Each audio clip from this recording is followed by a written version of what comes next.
Hello guys, good morning सबैजनालाई। I hope सबजना सन्चै हुनुहुन्छ होला।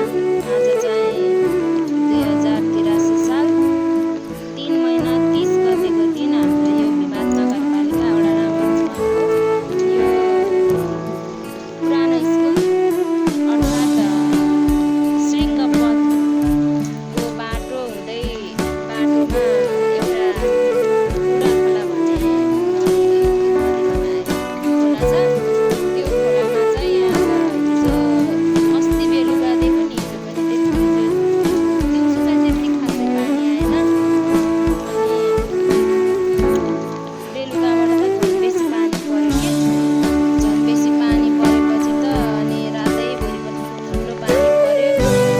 अनि यस्तो यो हामीले अस्ति भर्खरै रोपेको खेत हो कि सल्लक्कै बाढीले पुगेर भेल परेर लिएर गएको छ। त्यहाँ अघि भर्खरै पनि त्यहाँ एउटा पोल ढलिसक्यो कि त्यो हेर्दा चाहिँ हेर्न सक्नुहुन्छ। एउटा पोल थियो ढलिसक्यो। झन् ठुलो बाढी आए जस्तो होला रहेछ। त्यसो त ढलै थिएन, अहिले फेरि झन् ढल्न थाल्यो। अनि यहाँ त यत्रो कस्तो खालको पुल बनायो भन्ने कुरो त्यही ठ्याक्लक्क त्यही मात्रै कि अलि तल पनि जाली नभरिदिएको, अलि माथि पनि जाली नभरिदिएको। कस्तो खालको पुल बनायो। अनि यतापट्टि बाटो त बनाएर ठिक छ, बाटो बनाउनु भनेर यतापट्टि पनि माथि जाली हालेर अलिक बलियो तरिकाले बाँधेर गराएर चाहिँ राखिदिएको भयो। अनि यता हेर्नु नि, यता यो चाहिँ सार्किसेको माटो भन्छ, सार्किसे यो खेत हो कि सल्लक्क यो खेत हो।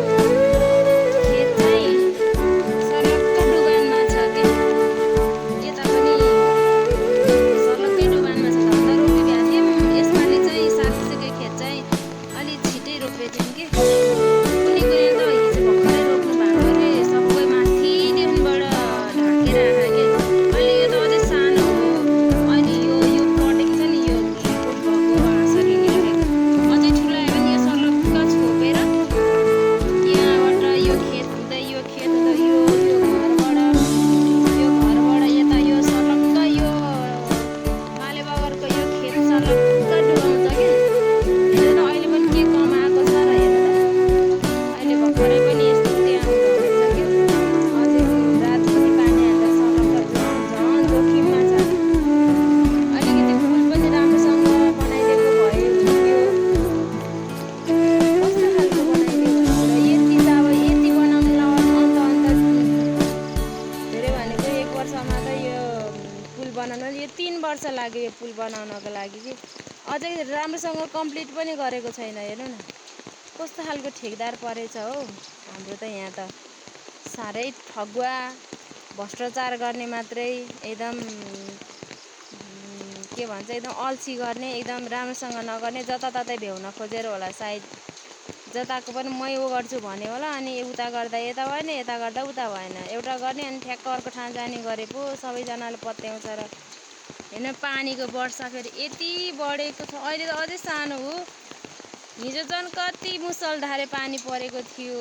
ल सबैजना जहाँ जस्तो रूपमा हुनुहुन्छ आफ्नो आफ्नो शरीर जोगाउनु होला।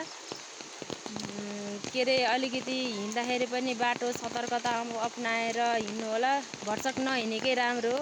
अपरझट हिँड्नै परिहाले पनि अलिकति जोखिमपूर्ण तरिकाले नहिँड्नु होला सबैजना।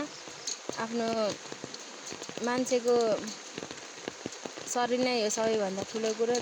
धन भन्ने चाहिँ कमाइन्छ, पछि पनि कमाउँला। पहिला ज्यान जोगाउन पर्यो सबैभन्दा। आफ्नो शरीर जोगाउन पर्यो मेन कुरा। शरीर जोगाएपछि त पैसा भने चाहिँ त्यसै आइहाल्छ। त्यही भएर भरसक कहीँ पनि यात्रा नगर्नु होला। लामो यात्रा छोटो यात्रा भए पनि नगर्नु होला। ल सबैजनालाई बाई। अब हाम्रा अङ्कल आन्टीहरू हजुरबा हजुरबा सबजना त्यहाँ के हेर्न, त्यहाँ के अरे नदी हेर्न, के नदी भन्न आयो कि खोला हेर्न जानुभएको छ कि अलिक ठुलाउनुपर्छ। त्यो पनि लैजाला जस्तो लागिसक्यो मलाई त। त्यहाँ त्यस्तो लाइन गयो होला, चार्ज पनि छैन। Okay by.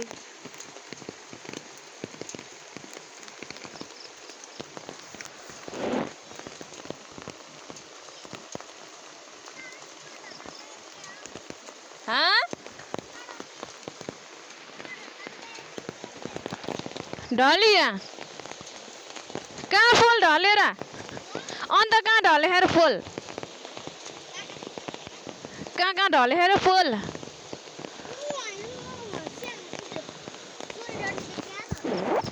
त्यो त